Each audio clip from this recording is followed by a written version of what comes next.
Hello there. This video is about the performing stage of Tuckman's team development model. You'll learn about three main things. Firstly, what the performing stage looks like so that you know if your team is in it or at least moving into it. Secondly, you'll learn about how to keep the team in this performing stage, the things that the team can do to stay in this zone of high performance. And thirdly, you'll learn how you can be as the leader of the team in this stage, the ideal leadership style. Let's start by stating the obvious. Not all teams will get into this performing stage. Your team will not just automatically move into it. But if you've been doing the activities suggested in this program and you've embedded those team agreements into your day-to-day behaviors, then there's a good chance that you can make it into this stage. So how will you know that the team is in the performing stage? Well, you'll start to see the following things. Most obviously, the team's results will be very noticeable. Noticeable as in great. Others in the organization will be seeing this too. The team is starting to come up with truly game-changing insights and ideas and taking action on them quickly. And talking of results and insights, the team wants to keep getting better and achieving more. They've wholly integrated the 80-20 principle and they apply it everywhere, identifying the most important things to work on to achieve the biggest results. And they don't ever work on the trivial stuff. They just get on with doing what needs to be done with very little need for supervision by you. They resolve their own problems and they have a high level of self-motivation. They also have a high level of competence in what they do. They have significant expertise and knowledge. They feel a deep sense of pride to be a member of the team, and the team has its own identity. And they support each other without question. Other highly talented people will want to join the team, and other managers might even be trying to poach your team members. And why are those things present? Well, mainly because you as the team leader enabled this to happen by practicing all the activities suggested in this program. You set up clear goals, objectives, roles, and responsibilities in the forming stage. You also had the team create a set of team agreements that were put up on the wall and that you referred to often. You showed the team how to have difficult conversations and resolve conflict during the storming stage. This also meant that the team members started looking at themselves and their own reactive behavior. At that point, you also made feedback a major theme of the way the team worked. This sped up the learning cycle significantly. You encouraged each team member to become an expert in their area of specialization. You introduced the team to action learning as a way to solve problems, and as they used it, they got much better at asking great questions and listening to each other. And this allowed brilliant ideas to emerge. You introduced the 80-20 principle to the team too, and used it to identify the vital few things that the team can do to have the biggest impact and create the most value. And now everyone feels truly inspired to achieve the team's goals. They feel motivated by their own development and the level of autonomy that they have. And because they know each other so well, the level of trust is very deep. So now, how does the team stay in this place? This zone of the performing stage. Because if you get complacent and think that you've arrived, you can bet that something is going to come along and knock you all the way back into the storming stage. Well, here are three things that will help keep the team in this performing stage. Firstly, keep raising the bar. Secondly, keep the personal development going. And thirdly, keep improving the team's processes.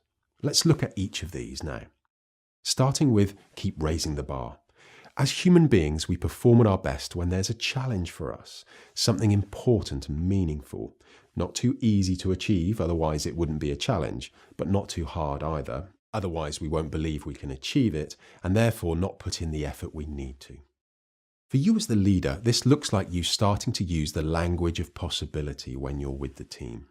Asking questions that have the team members start to think about what could be possible. What's not been tried yet, and to challenge some of those basic assumptions and limiting beliefs. Keep challenging the constraints that people think they have, to ask, well, why can't we do that? So you're always looking for results, goals, and outcomes that challenge the team in some way. Neuroscience has proven that the physical body changes in response to us just imagining ourselves performing a certain activity and achieving a certain result.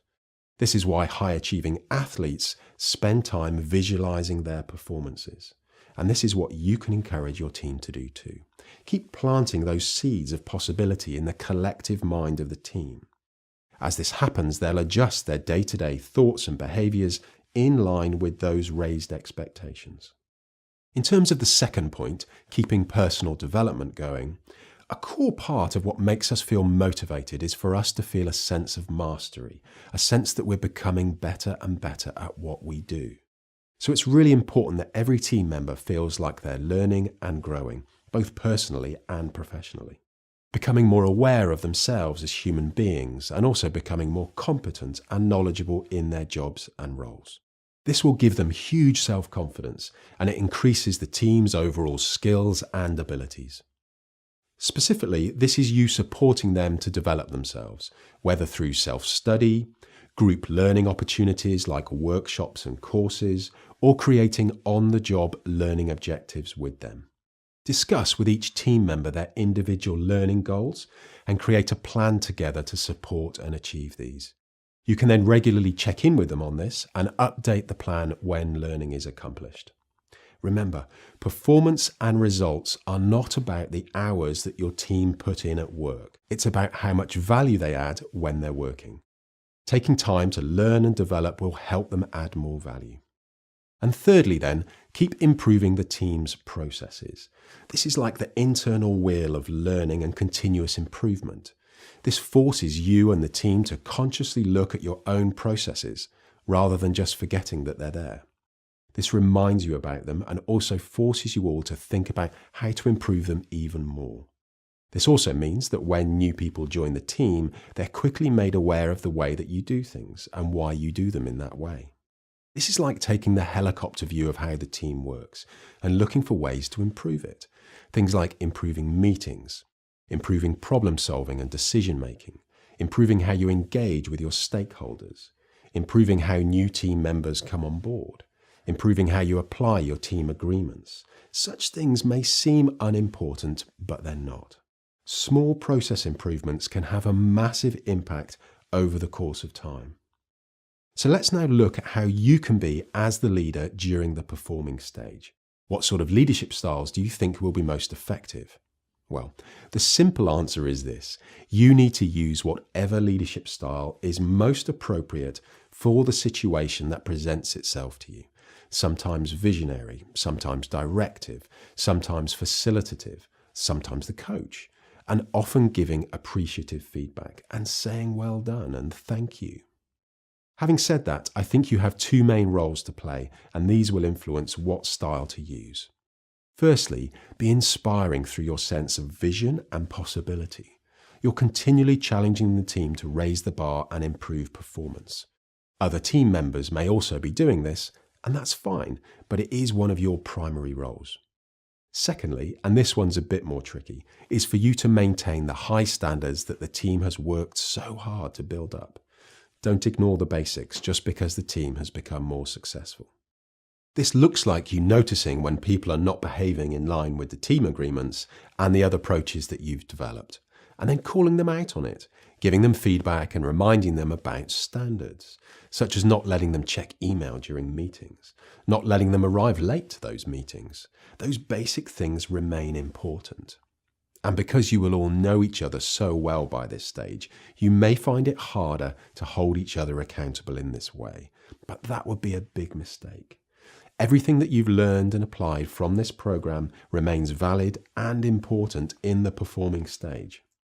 So along with raising the bar, your role is to maintain the high standards of behavior on the team.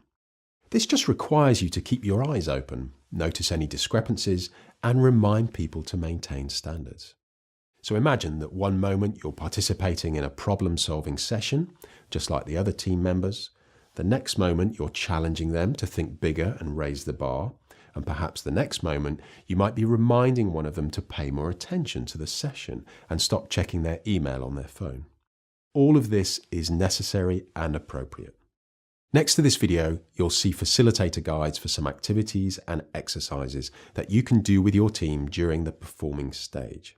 The activities will help you and your team to keep challenging yourselves, to keep developing yourselves, and to keep looking for improvements to the team processes and approaches. Please download the facilitator guides and do the activities with your team. Lastly then, if you're in the performing stage with your team, then all I can say is well done, truly well done. Not many teams will get into this stage, so you really deserve recognition for what you've achieved with your team. Thank you for applying what you learned on this program. Thank you for trusting in this process and listening to the suggestions. And now you know how to build a high-performance team, you can do it again and again.